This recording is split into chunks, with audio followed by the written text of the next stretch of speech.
ब्राह्मणीकरण रोखायचं असेल तर निश्चितपणाने आपल्याला तुफानातील दिवे झाल्याशिवाय चालणार नाही।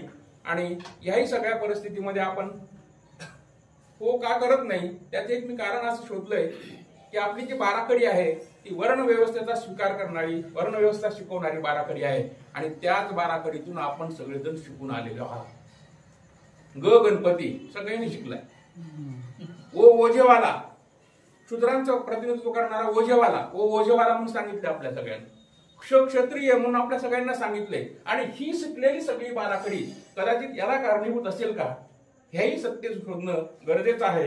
आणि मला असं वाटतं की या सगळ्या अनुषंगानं आपण विचार केला पाहिजे, तरच या अभिवादन सभेला खऱ्या अर्थानं अर्थ राहील। त्याला सुरुवातीच्या काळामध्ये शिक्षणाचा अधिकार नाकारलेला होता आणि तो अधिकार आपल्याला इंग्रजांनी मिळवून दिला।